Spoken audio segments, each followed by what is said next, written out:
commenting briefly on the Marxist theory of alienation. I haven't timed it, so it could go hella long, or it could end up being kind of short, but whatever the case, the journey is the destination. All right, so first we're going to try to define what alienation is, and that's really hard to do because it's been applied to so many different fields of study. It's been disseminated and has a really long genealogy in the history of philosophy and social studies and that kind of stuff. Like in psychology, I'm alienated from other people when I lose affective and emotional bonds with them. And then in economics, I alienate my goods and the products I create once I put them on the market and they no longer belong to me. In terms of like political science, the state, which I ostensibly have a social contract with, is alienated from me when it no longer serves my interests. So we see this kind of like differentiation of types of alienation across different fields of study. But obviously, the focus we're going to be encountering this time around is the Marxist theory of alienation, which we see prefigurations of alienation as far back as in the ancient Hebrew scriptures, which is like, there's a time before man is as he is right now, where he was in a divine state, where he was a perfect being in which his actual existence corresponded completely to his potential existence. And through either great tragedy or a mistake, some kind of flaw in the human condition, he exited that state and he no longer is as he should be. And that's sort of like an undergirding concept in alienation, that you are inadequate to the world around you. Heidegger characterized it as not being at home in the world. So that's kind of like the general overview, but like we only get something like the Marxist interpretation once we get to Hegel in the 18th century. And Hegel's concept of alienation was a bit different. I think that this quote is really indicative of what the Marxist concept of alienation is. And this is a paraphrase from the 18th Bruckner of Louis Bonaparte. Men make their own history, but not under circumstances of their own choosing. And it entails sort of an implicit question that if men make their own history, why aren't they able to choose? What produces the circumstances that constrain them? And this is in fact alienation. And in order to uncover what how those circumstances arise, we have to go to Marx's concept of human nature. And Marx saw the essential difference between man and animals as being our intentional capacity to perform labor. In the fact that we have ideas in our mind. I can conceive of a sculpture or a boot or a great work of art and then bring it out into the world through the exertion of my physical and mental energy. And through that process, I affirm my humanity. And we can see this in like certain types of animals too. Like obviously like an orangutan can use primitive tools and whatnot, and like termites build mounds, but only when they're compelled by necessity. If resources were readily available to them, neither of those processes would take place. However, man does so as sort of an extension of his nature. So for Marx, our labor, in fact, is the essence and the cornerstone of our humanity. And for Marx, alienation essentially comes down to as the defining characteristic of our humanity, which is our capacity to transform the world consciously, turns into its opposite, which is that we are constrained by circumstances outside of our control in a system which no longer responds to us. And this is sort of, I went through a bunch of definitions of alienation, and this one was really good. It is the Soviet Encyclopedia of Philosophy, but it's used very critically in the source I analyzed, and it does go back to the Marxist definition really well. And it's the objective transformation of the activity of man and of its results into an independent force dominating him and an inimical to him, and also the corresponding transformation of man from active subject to an object of social process, rather than exerting his own influence upon the world is exerting influence upon him, and he feels powerless despite being told he is free. So back to Hegel.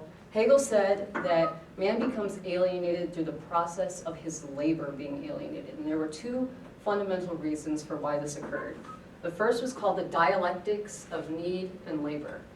Essentially, Hegel posited that man has unlimited desires and that the resources we can produce through our labor are necessarily finite. So there will always be a discordance between our unlimited desires and the resources we can consume to satiate these desires through our labor.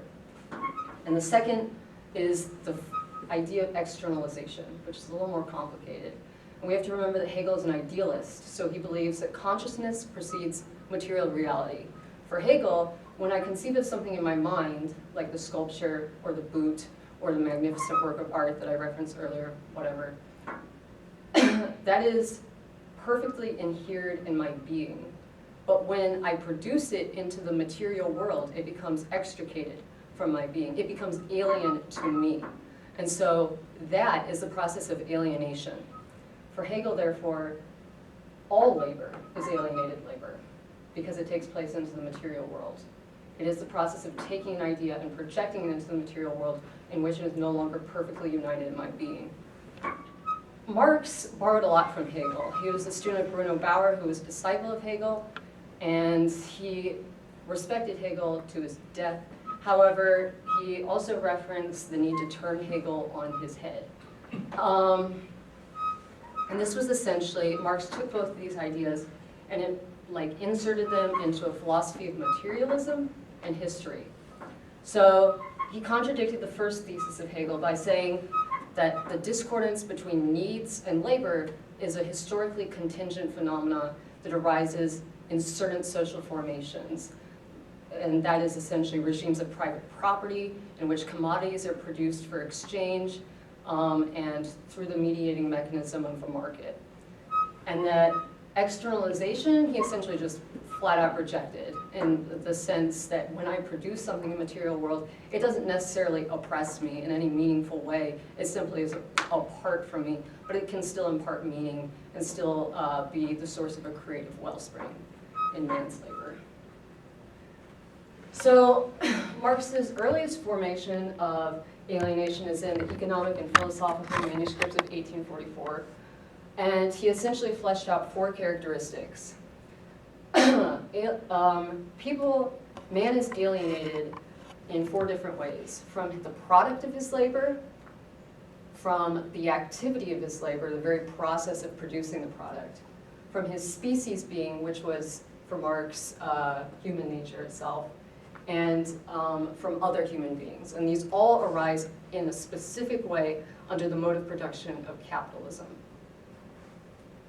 And these happen, Marx didn't really sketch out exactly the historical social processes of how this occurred, but later theorists did, like Ernest Mandel, which is what I got this from.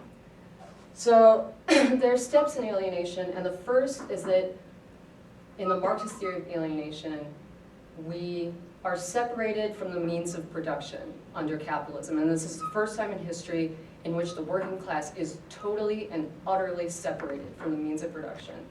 And the means of production are essentially that which allows labor to be actualized. For instance, under feudalism, it would be the plow or the root implement. In the modern world, it would be like computers, the physical capital that's located in like a machinery or like something like that.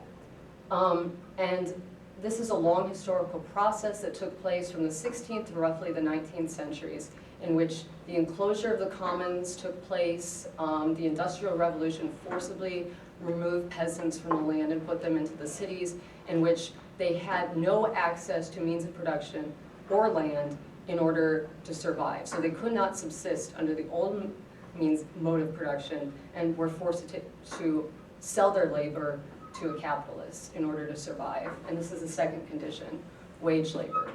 When workers are separated from the means of production, they essentially have to sell the only thing they have left, which is their labor power, to a capitalist. And they do this for a specified period of time in the form of a contract. And in that period of time, the capitalist owns exactly what they do. They tell them when, how, and why they produce something. Everything that is produced in that time belongs to the capitalist.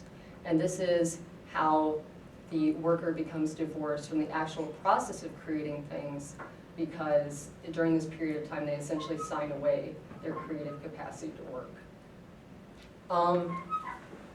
And then this obviously intensifies as productivity intensifies. We see the introduction of machines in the Fordist sort of model of production, in which we have an assembly line where workers are constantly working, even the seconds where they could have, like, I don't know, daydreamed or like gone off and taken a smoke break, or utterly destroyed.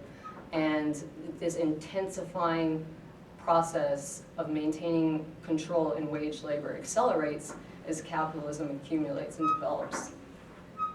The third stage is that ownership. That which is produced under capitalism does not belong to the worker. The product immediately belongs to the capitalist, and they have no relationship or claim to it. So if I produce, I don't know, 10 bolts of linen for some capitalist, then none of that is mine. I have no claim to it. It would not be recognized. Or if, like, I draw a cartoon character for Disney or whatever, and later I'm fired, then I have no rights to the cartoon character either. Even though the intensity of my creative input seems much higher in the latter, legally, I have no claim to it. The fourth stage of social alienation is that we become distanced from the very creative potential of labor. And that is, we begin to resent it in all its forms, even free labor. So in the form of wage labor, you obviously can't be creative because you have very specific instructions. However, when you're off the clock and you want to go out and enjoy your real life, you also don't want to work. You don't want to exert physical or mental energy, and you have become totally opposed to the most fundamental part of your human nature, which is your capacity to labor and to bring your ideas and your ingenuity into the material world. And Marx talks about how when the worker gets off the clock, he doesn't want to engage in his human nature at all. And for Marx, again, human nature is creative labor, self-directed. The worker only wants to engage in his animal nature, eating, drinking, sex, and sleeping. So we become totally and utterly opposed to any kind of work because of the connotations it's been embedded inside the capitalist system. And this is just a little picture that I found. And that there's also general social effects outside of these four stages, and that these are expanding needs. Under the system of capitalism, the capitalist pays the worker as little as possible so he can extract as much profit as possible. However, he does not see the workers of other capitalists as workers. He sees them as potential consumers. And therefore, it is to the advantage of that capitalist to sell them as much as possible. So under capitalism, workers are alienated from their needs in the fact that they become totally irrational. We're sold fast food, we're sold little gold updates and like iPad apps and whatnot, things that are totally superfluous and disconnected from any conceivable human need. And these are artificially created and inflated to such an extent that they become grotesque under capitalism. Also, we see the social division of labor and reification. Under capitalism, the tendency to accumulate wealth is accompanied by an increase in productivity. And this is also accompanied by a greater division of labor. So whereas the worker may have once made the entire horse and buggy, well, not the horse, but a buggy by himself, now he only produces the door. And there's another worker that produces the wheels, et cetera, et cetera. And this disturbs our relationship to each other in the fact that I no longer see you as a complex human being, but I see you as the guy who produces the wheels, or the guy who produces the doors. The doctor sees the people who come in to visit her as the patients, and the CEO sees all people as the consumers. And we see this at a really like inflated extent to like auto industries, which I read a report the other day that was like, how much does it cost if somebody dies in one of our cars? On average, $9 million is the average of a human life, because that's the amount of legal fees you have to pay to litigate. So that's sort of interesting that the person in the automobile literally becomes a lump sum of money, and they're so alienated from their human nature that they become like a gross concentration of that. One thing that's different in the Marxist concept of alienation is the fact that alienation can be overcome. In the liberal conception of alienation, it's regarded as like a general psychological state, that I feel alienated from my friends and family because that's just the experience of reality, et cetera, et cetera. But by basing the concept of alienation in emotive production and social organization, Marx implicitly says that there is the possibility of de-alienation. And this is essentially the realization of communism is the reintegration of man, his return to himself, the supersession of man's self-alienation as the positive abolition of private property, of human self-alienation, and thus the real appropriation of human nature through and for man. And it's this goal, the uniting of man's creative potential and his capacity to labor, reuniting man with his capacity to experience his true human nature, which is ultimately and unformulaically the goal of communism, so conceived by Marx. And that's that.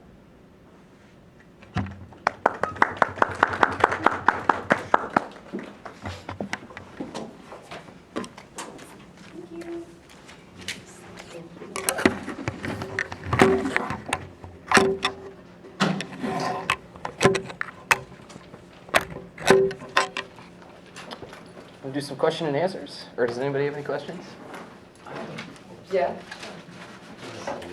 Well, it's a small point. I just want to know, how do you distinguish between alienation of the species, alienation from one species, and alienation from other human beings? Isn't that pretty much the same thing? Are you? I'm going farther back towards the middle of your presentation. Oh yeah. Are you referencing the species being? Well, you had listed forms of alienation, and I noticed that two of them seemed to me indistinguishable. Mm-hmm. I was wondering. I think if we go back, that was this one. Yes. Yeah. So the other human beings, alienation from species being, and the reason for this confused language is because it comes straight from the economic and philosophical manuscripts. Alienation from species beings should read in modern terminology human nature, so that the self-nature of the person, whereas other human beings are literally other human beings. Okay, I see. May I ask you what you think about how far, or what you know, or what you want to critique, the elder Marx criticized the younger Marx's ideas of alienation, particularly that the elder Marx, according to Hegel, which is, according to Engels, let's get it right, according to Engels, the elder Marx was very critical of the younger Marx, and according to Engels' view, as in his editions of Das Kapital and so on, the younger Marx was criticized by the elder Marx for being wishy-washy in this definition of alienation. Any thoughts on that? Is there any truth in that? Or is that unfair? Is that just Engels trying to be more scientific, so-called, around the word scientific? I think that in the economic and philosophical manuscripts at that stage in 1844, Marx hadn't really studied any political economy, and therefore he was critiquing it from more of liberal bourgeois perspective without any grounding in the later formulation of the theory of capitalism, and that the mature Marx retains the idea of alienation in like the Grundrisse, but it's more closely related to the mature theorization of capitalism and less, I guess, retreat from ambiguous. idealism altogether. Yeah, pretty much. It's that post-epistemological shift or whatever, break. Was this good or bad in your view? I mean, Good does it or have bad? pitfalls or what? Neither. I mean, whatever, that's just my opinion. But I think both are useful. The reason why I ask is because, and here it's not fair of me to ask, but maybe it is. Given 20th century developments, particularly Freud, Jung, and what have you, Weber on bureaucracy and things like that, and in which eventually they are forcing latter-day Marxists right to the present time to think about the state as an alienating feature in its own right, just as much as capitalism. How far can we still use a lot of the young Marx? I think a great deal. I much prefer the younger Marx to the, at least Engels' view of the older Marx. But to be fair, some very strict and strong fundamental left-wing thinkers who think in terms of economics and materialism would say all of this is very, very liberal, very, very idealistic. I think they haven't worked in a factory. Because I think it's very relevant. Anybody who's worked in a factory knows exactly what these, but I don't know. In other words, given what we know from the 20th century, to be a bit unfair to both Marx and Engels, what we now know, how far is this still valid? How far can we use this? Particularly when it comes to statism, not just capitalism, but forms of state capitalism, if you like, if you prefer to mend the two, because I think there is a lot in the view that not just big capital, but big statism is dangerous, you know, in terms of alienation, with that at risk of sounding a bit anarchistic. That does sound uncharacteristic, like an anarchist. But to play the devil's advocate. Yeah, I mean, that was definitely